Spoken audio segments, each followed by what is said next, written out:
Hello friends,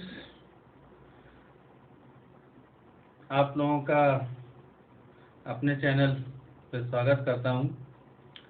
आज मैं फिर एक नए फिजिक्स के टॉपिक के साथ प्रेजेंट हुआ हूं। आज का टॉपिक है गैलीलियन ट्रांसफॉर्मेशन। गैलीलियन ट्रांसफॉर्मेशन हम लोग रिलेटिविस्टिक मैकेनिक्स के अंतर्गत पढ़ते हैं। रिलेटिविस्टिक मैकेनिक्स में जो पहला टॉपिक है वो है फ्रेम ऑफ रेफरेंस का। फ्रेम ऑफ रेफरेंस अपने इसी चैनल में मैं पहले वीडियो में मैं आपको बता चुका हूं। आप लोग अगर उस वीडियो को देख लेंगे तो मुझे उम्मीद है कि आप लोगों को फ्रेम ऑफ रेफरेंस के बारे में अच्छे से चीज़ें क्लियर हो जाएंगी। फ्रेम ऑफ रेफरेंस जब चीज़ें क्लियर हो जाएंगी तो आप लोगों को ये गैलीलियन ट्रांसफॉर्मेशन बहुत आसानी से समझ में आ जाएगा। और तो मेरा ख्याल है कि आप लोगों को उस वीडियो को देख लेना चाहिए, तो प्लीज़ देख लीजिएगा आप लोग। चलिए शुरू करते हैं आज का topic, Galilean transformation. Galilean transformation, Galilean साहब ने बताया था कि अगर दो फ्रेम ऑफ रेफरेंस हैं, उनमें से एक फ्रेम ऑफ रेफरेंस हमारा अगर स्टेशनरी कंडीशन में है और दूसरा कांस्टेंट स्पीड से मूव कर रहा है, तो क्या क्या चीज़ें चेंज होंगी और क्या क्या चीज़ें नहीं होंगी, चेंज नहीं होंगी। हम एक फ्रेम के रेस्पेक्ट में दूसरे फ्रेम के अंदर पार्टिकल की पोजीशन को फाइंड आउट करेंगे। एक फ्रेम के रिस्पेक्ट में दूसरे फ्रेम ऑफ रेफरेंस में पार्टिकल की वेलोसिटी को फाइंड आउट करेंगे। एक फ्रेम ऑफ रेफरेंस के रिस्पेक्ट में दूसरे फ्रेम ऑफ रेफरेंस के पार्टिकल के एक्सेलरेशन को डिफाइन करेंगे। और हम देखेंगे कि क्या चेंज हो रहा है और क्या चेंज नहीं हो रहा है। यही गैलीलियन ने अपने ट्रांसफॉर्मेशन में बताया था। हिंदी में इसको गैलीलियन का रूपांतरण कहते हैं। तो चलिए स्टार्ट करते हैं। गैलीलियन ट्रांसफॉर्मेशन समझने से पहले आप लोगों को ट्रांसफॉर्मेशन इक्वेशन समझनी होगी कि ट्रांसफॉर्मेशन इक्वेशन क्या होती है। ट्रांसफॉर्मेशन इक्वेशन वह इक्वेशन होती है जो दो फ्रेम ऑफ रेफरेंस के विभिन्न कोऑर्डिनेट्स में रिलेशन को यानी संबंध को व्यक्त करे। वह समीकरण जो दो फ्रेम ऑफ रेफरेंस के कोऑर्डिनेट्स के मध्य संबंध स्थापित करे, उसे हम ट्रांसफॉर्मेशन इक्वेशन कहते हैं, रूपांतरण समीकरण कहते हैं। The equation which establish the relation between the coordinates of two different frame of reference is called transformation equation. तो चलिए देखते हैं, ट्रांसफॉर्मेशन इक्वेशन को समझ लिया हम लोगों ने क्या होती है। अब चलिए शुरू करते हैं। मान लेते हैं बच्चों कि हमारे पास दो फ्रेम ऑफ रेफरेंस हैं। दो फ्रेम ऑफ रेफरेंस हैं हमारे पास। ये देखिए, एक ये फ्रेम ऑफ रेफरेंस है जिसका नाम S है, और एक ये दूसरा फ्रेम ऑफ रेफरेंस ये है जिसका नाम S डैश है। कंसीडर करते हैं कि इनके कोऑर्डिनेट्स क्या होंगे। इनके कोऑर्डिनेट्स X होंगे, Y होंगे, Z होंगे। सिमिलरली इसके coordinates X dash, Y dash and Z dash. ये हमने इसके कोऑर्डिनेट्स कंसीडर कर लिए हैं। अब मान लिया हमने कि यहाँ पर कोई पार्टिकल है P, तो यही इसकी थ्योरी हो जाएगी। लिख लेंगे, let us there are two frame of reference S and S dash. S is at stationary, S हमारा रुका हुआ है, and S dash is moving with constant velocity v in positive x direction. हमने consider किया बच्चों कि हमने माना कि हमारे पास दो फ्रेम है S और S डैश, जिसमें कि S फ्रेम हमारा स्टेशनरी कंडीशन पे है और S डैश हमारा मूविंग पोजीशन में है। हमने कंसीडर किया कि S हमारा रुका हुआ है और S डैश हमारा कांस्टेंट वेलोसिटी v से पॉजिटिव x डायरेक्शन में मूव कर रहा है। ये इसकी थ्योरी हो गई। अब देखते हैं, मान लेते हैं अगर हम इस फ्रेम के रेस्पेक्ट में इस पार्टिकल P की पोजीशन अगर हम देखेंगे तो हम पाएंगे कि इसकी पोजीशन x डैश होगी। अगर हम S फ्रेम के रेस्पेक्ट में अगर पोजीशन डिफाइन करेंगे तो यही पोजीशन हमारी x होगी। अब हमने कंसीडर किया कि इस तरीके से हमारे फ्रेम हैं, इस तरीके से फ्रेम हैं, रखे हुए हैं, ओवरलैप कर रहे हैं एक दूसरे को।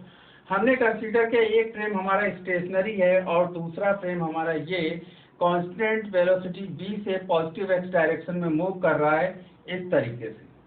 तो मान लेते हैं v स्पीड से ये मूव कर रहा है, तो t समय में ये फ्रेम इस फ्रेम से vt डिस्टेंस दूर होगा। कितना होगा? vt डिस्टेंस दूर होगा। ये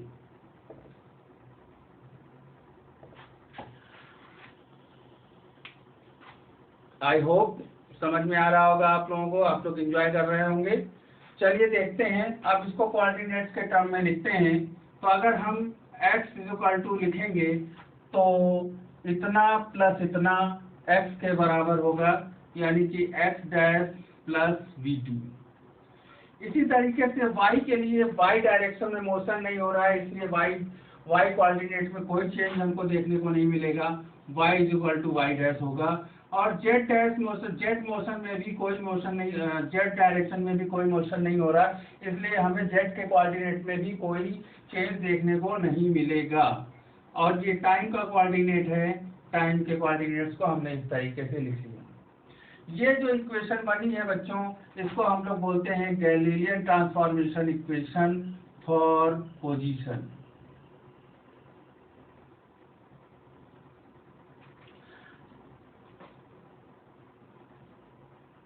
अब अगर इस इक्वेशन को t के रिस्पेक्ट में डिफरेंशिएट कर दें तो क्या होगा? तो differentiate with respect to t, तो देखते हैं dx/dt dx'/dt plus v dy/dt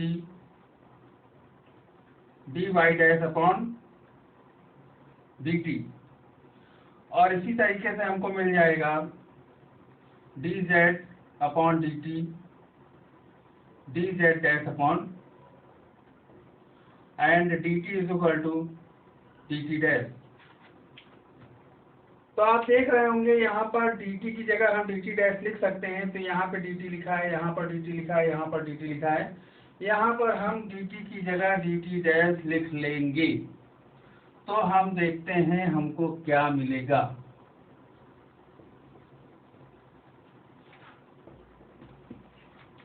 देखिए dx/dt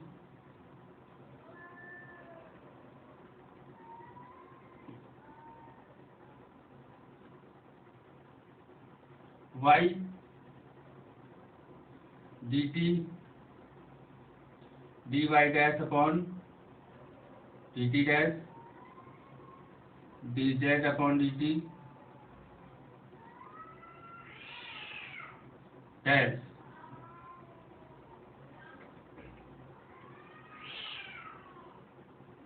ये मिल जाएगा हमको।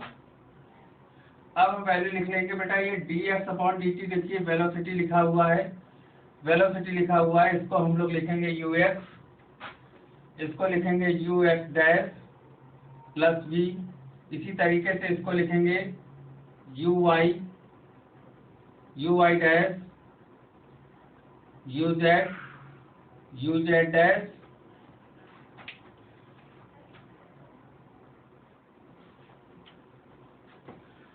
अब ये जो इक्वेशन बनी है इसको बोलते हैं Galilean transformation equation for velocity. आप लोग देख रहे होंगे कि x डायरेक्शन में मोशन हो रहा है, x डायरेक्शन में मोशन की वजह से हमको x के कोऑर्डिनेट में चेंज देखने को मिलता है, वेलोसिटी में चेंज देखने को मिलता है। अब इसी इक्वेशन को हम एक बार फिर से एक्सेलरेशन फाइंड आउट करने के लिए इसी इक्वेशन को फिर से हम t के रिस्पेक्ट में डिफरेंशिएट कर देंगे। Differentiate with respect to t, again यहाँ लिखेंगे again differentiate with respect to t। तो इसको डिफरेंशिएट करेंगे तो देखते हैं क्या मिलता है। dux upon dt, dux dash upon dt, ये कांस्टेंट है, कांस्टेंट वेलोसिटी है, कांस्टेंट का डिफरेंशिएशन 0 होता है। duy upon dt, duy dash upon dt, duz upon dt, duz dash upon dt। अब देखेंगे कि हम dt की जगह dt डैश लिख सकते हैं। यहाँ पर हम लोग dt डैश कर ले रहे हैं। इतना करने के बाद आप देखेंगे कि ये एक्सेलरेशन हो गया, वेलोसिटी अपॉन टाइम एक्सेलरेशन होता है। तो ये हो जाएगा ax dash ay dash az equal to az dash. तो हम देखते हैं कि गैलीलियन ट्रांसफॉर्मेशन में एक्सेलरेशन नहीं चेंज होता है। कभी कभी आ जाता है कि so that acceleration does not change in Galilean transformation equation. तो हम लोग इसी इक्वेशन को प्रूव करते हैं और इससे ये शो करते हैं हम लोग कि गैलीलियन ट्रांसफॉर्मेशन में एक्सेलरेशन चेंज नहीं होता है। देखिए लिख देता हूं मैं इसको, acceleration does not change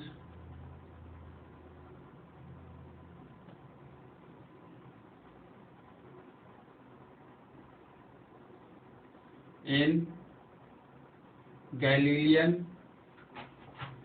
transformation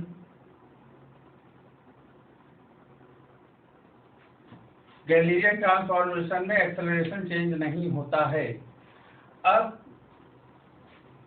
थोड़ा सा समझने का प्रयास करिएगा। अभी हम लोगों ने कहा कि सिर्फ एक ही डायरेक्शन में मोशन हो रहा है। हमारे पास एक फ्रेम ये था जिसको कि हमने S कहा था और दूसरा फ्रेम था हमारे पास S'। हमने कहा था ये पॉजिटिव x डायरेक्शन में मूव कर रहा है। अगर ये हम कंसीडर करें कि पॉजिटिव x डायरेक्शन में नहीं मूव कर रहा है, अगर हम ये कंसीडर करते हैं कि ये किसी भी डायरेक्शन में मूव कर रहा है, यानी x डायरेक्शन में भी, z डायरेक्शन में भी, y डायरेक्शन में। सपोज करिए ये हमारे पास पेन है, अगर ये इस डायरेक्शन में मूव हो रहा है तो हम कहेंगे x डायरेक्शन में मूव हो रहा है। अगर ये इस डायरेक्शन में मूव हो रहा है तो हम कहेंगे कि z डायरेक्शन में मूव हो रहा है। अगर ये इस डायरेक्शन में मूव हो रहा है तो हम कहेंगे कि z डायरेक्शन में मूव हो रहा है। लेकिन अगर हम ये कहें कि ये इस तरीके से मूव हो रहा है तो हम ये कहेंगे कि ये x, y, z और तीनों ही डायरेक्शन में मूव हो रहा है। तो अभी तक हमारे पास कंडीशन थी कि S dash frame is moving in positive x direction with constant velocity v. Now the condition will be the S dash frame is moving in any direction and S frame is stationary. हमने consider किया कि S frame रुका हुआ stationery है और S dash frame जो है वो x, y, z तीनों ही डायरेक्शन में मूव कर रहा है। देन व्हाट विल हैपन, तो क्या होगा जरा देखते हैं बोर्ड पर।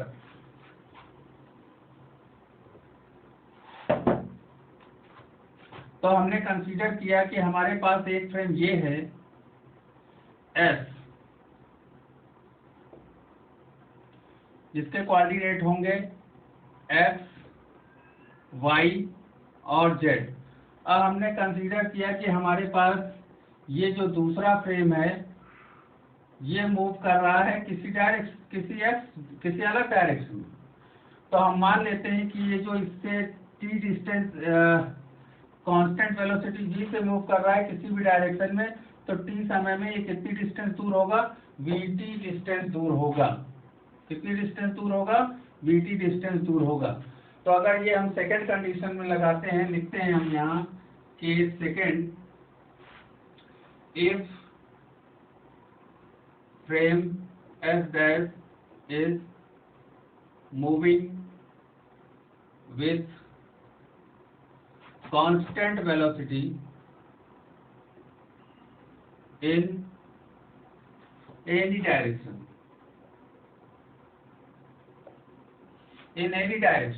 अगर किसी भी डायरेक्शन में मूव हो रहा है देन क्या होगा, जरा देखते हैं।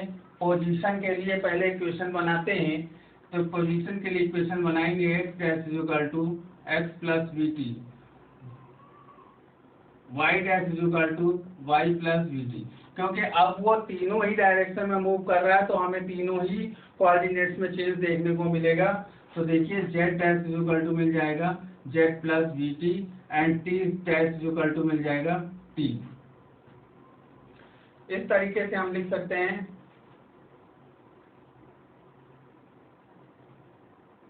ये, इस तरीके से हमको मिलेगा।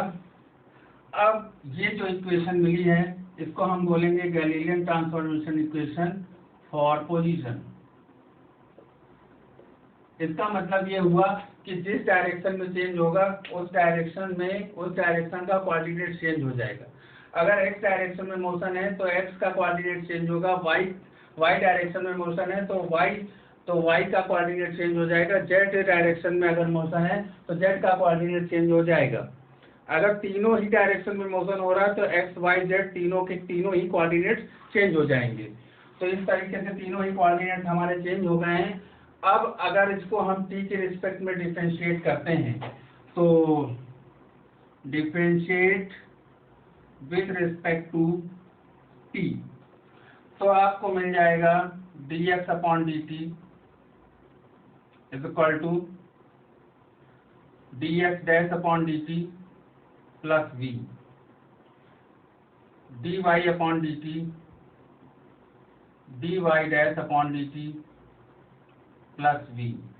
इसी तरीके से आपको मिलेगा dz upon dt is equal to dz dash upon dt plus v। अब अगर इसको हम देखते हैं पोजीशन अपॉन टाइम, ये वेलोसिटी होता है, इसको हम वेलोसिटी के टर्म में लिख लेते हैं, इसी इक्वेशन को वेलोसिटी के टर्म में लिख लेते हैं। तो dx अपॉन dt को हम लिखेंगे ux dash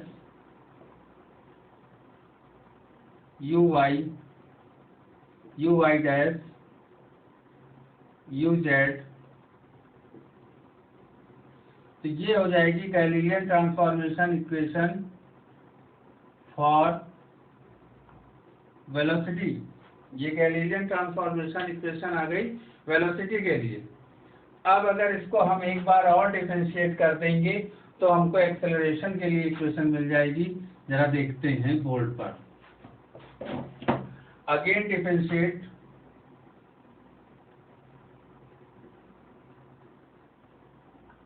with respect to t, तो देखते हैं जब हम इसको डिफरेंशिएट करते हैं dux upon dt dux dash upon dt, constant velocity है तो कांस्टेंट का डिफरेंशिएशन 0 होता है। इसी तरीके से duy dt duy dash upon dt duz upon dt duz upon dt। अब dt equal to dt dash होता है, पहले हम लोग कर चुके हैं, तो वहां पर देखिए सब में ही कांस्टेंट का डिफरेंशिएशन 0 होगा। अब आप देख रहे होंगे कि वेलोसिटी अपॉन टाइम लिखा हुआ है, तो ये एक्सेलरेशन है। एक्सेलरेशन को हम इस तरीके से लिख सकते हैं, यानी कि आप लिखेंगे ax is equal to ax dash ay is equal to ay dash az is equal to az dash. तो देखिए सेकंड कंडीशन में भी हमको यही निकल कर आ रहा है कि गैलीलियन ट्रांसफॉर्मेशन में एक्सेलरेशन चेंज नहीं होता है। Hence proved acceleration does not change in Galilean transformation. I hope कि आप सभी लोगों को समझ में आ गया होगा। बच्चों बहुत मेहनत से पढ़िएगा। ये टॉपिक ये relative stick mechanics graduation BSc के लिए और ग्रेजुएट इंजीनियर्स के लिए बहुत यूजफुल है। बीटेक के सिलेबस में भी है और बीएससी के सिलेबस में भी है, इसलिए बहुत अच्छे से पढ़िएगा। Thank you.